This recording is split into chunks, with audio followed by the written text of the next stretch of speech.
Hey guys and girls, my name is Alan and welcome to today's gameplay commentary. The match we're about to watch is a game of Plunder on Uncharted 4 multiplayer and it's on the map Rooftops.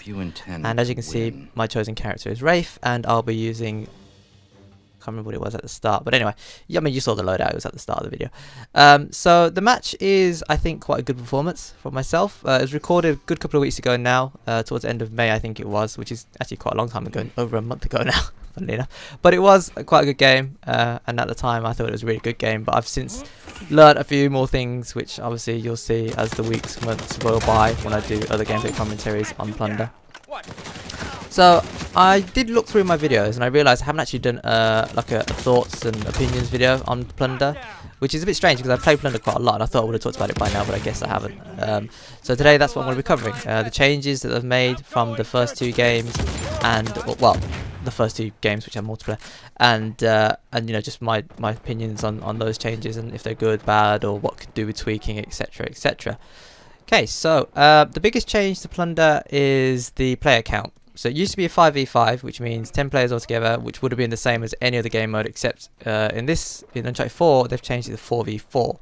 So the teams are a little bit smaller, and it actually makes it a lot more intense. And I've said this before, because the teams are so small, every player counts. Like, you can't have someone on your team who's slacking or letting the team down, because it will massively affect your team's performance. And it is a big emphasis on teams in this version of Plunder, I think, anyway. So yeah, it's 4v4. If one person's slacking, you might as well be playing a 4v3. And if you're playing a 4v3, the game is damn hard to win, especially if the other four are working together as a team. So yeah, I mean, I do have some good games because sometimes the teams are just not communicating on the opposite side, and so it's just quite easy to obviously take advantage of that. And when they're all on their own, it's very easy in a one-on-one situation. But if you're playing well as a team, you're rolling together as a unit of 4, it is very hard to break down a team like that. And I've been on both sides of the coin. Been on the attacking side where we've worked well together, but I've also been on the attacking side where we've done terrible. You know, just everyone trying to not necessarily do their own thing, but just like not help each other out, sort of thing. And whether it's because people are still learning the game or because people just don't really know how to play Plunder when it's such a small, intense game, I don't know what it is, but I've been on both sides, and it's not fun when you're with a team that just don't work together at all. So that's the biggest change. The next change is the time limit of the match and the score limit. So it used to be 5 to win, and the time limit was 20. The score limit is now 3 caps to win, and the time limit, I don't know why I keep getting those two mixed up. The time limit is 12 minutes. So you've got an average of about 4 minutes to cap each idol, which on paper sounds quite generous, but because of the intensity of the matches, I find that sometimes we spend half the match, like a good 6 minutes, just trying to cap the first one, and whoever caps the first one generally has the momentum to then go on to win the match. Not always, but generally. And I'll talk more about how the momentum can work when there's a scenario coming in a minute, which I'll talk a bit more about it then. What other changes are there? So yeah, I mean, the reason why they reduced the time limit, I'm thinking, is because maybe some Plunder matches before were a bit long, especially, I mean, I don't know if you played Uncharted 2 or Uncharted 3, but sometimes the match would last the full 20 minutes and both teams were slogging it out, and it was such a long game. And while, yeah, 1 or 2 of those every now and then is quite fun, like, if it's every other game, like 20 minutes full on, like, concentrating and everything, there's a lot. There's a lot of fatigue that starts to set in after a while, and I guess, maybe I don't know, maybe I'm just making up excuses, but I feel that after a 20-minute game, I don't really fancy playing another 20-minute game, you know. Even though it was fun, I don't really want to do those every day, all night long, sort of thing. And the Plunder cap limit of 5, I guess I don't really see a problem with that. They probably could have kept it, but it would be hard to get 5 caps in 12 minutes, especially, as I said, sometimes it takes 6 minutes or more just to get the first cap. So I'm not too fussed about the cap limit, but I just feel that sometimes the game feels like it could do with an extra couple of minutes, like maybe, because sometimes you get to 12 minutes and it's like 2-2 or 1-1, and if it had just been a couple more minutes or an extra 4 or 5 minutes, just like extra time, if you will, if it's a tie, to bring it to like 15 or something, I feel like the game could produce a winner. Or possibly something else I was thinking about is maybe at half time, so let's say the match is 12 minutes, at 6 minutes in, we could maybe flip sides, so villains would take the hero's chest and heroes would take the villain's chest, because there are some maps where I feel like being on one side or the other has a little bit of an advantage. Not a lot of maps, but some maps. I mean, an example that springs to mind is Pirate Colony. And actually, I'm going to pause up. We'll come back to Pirate Colony in a second. But as you saw there, we just capped, right? But even though we had just, even though we technically had the momentum there, the opposite team were really clever in that they went straight for the idol, or at least, I don't know if they were clever, but they certainly went for the idol straight away upon the respawn, whereas we were still trying to clear out our base because there was 1 or 2 stragglers. So as you can see, because of that extra few seconds that we spent messing around in our base trying to fend off the last remaining attackers, their team have now taken the idol pretty much to their base, and I think they're about to cap it. Yeah, they do.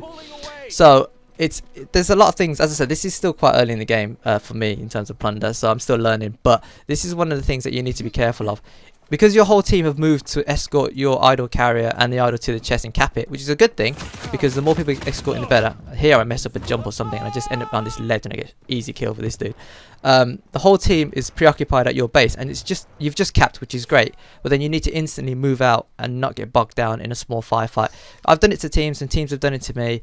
It just takes one person to hold up pretty much the entire team, and then the rest of their team can then go to the idol, which is just respawn, and take it all the way to their base and cap it. If not, take it to a point where they can then hold down any attack that if you push on and they've got like a choke point locked down or something, that works really well for them. So these are the things that you need to be careful of. I know there's a lot to think about. It's a bit more tactical than it was in previous games. I've definitely noticed that.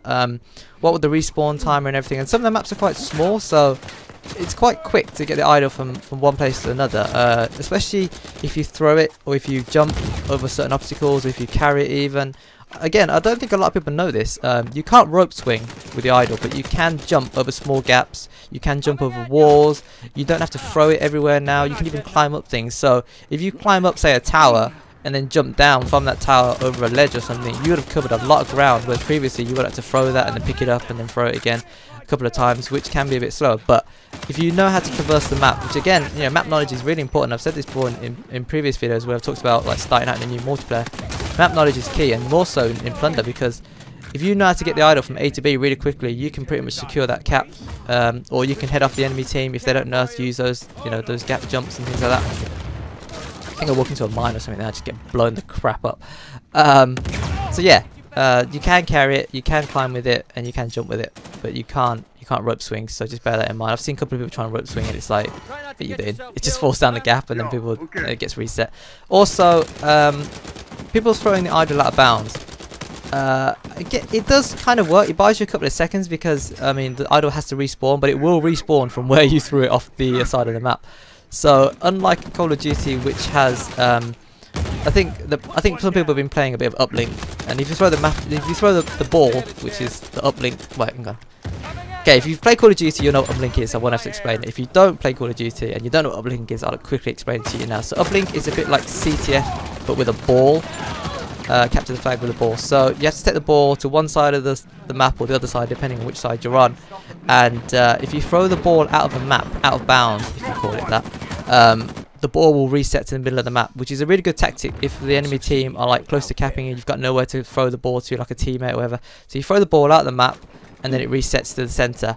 In Uncharted 4, it doesn't do that. You throw it out of the map, it will respawn from where you threw it off the map. So while it is a good tactic in Call of Duty, in Uncharted 4 it only buys you a couple of seconds at most. So unless you know your team's going to come and back you up, it's always best to throw it away from the chest.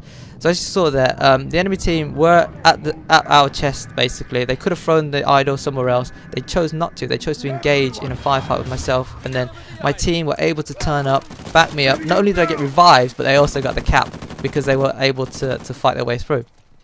And as you can see, I'm now wary of the opposite team going for the respawn, so I'm instantly leaving my base, going straight for the respawn. And even though I'm keeping an eye on it, someone's managed to get away from me.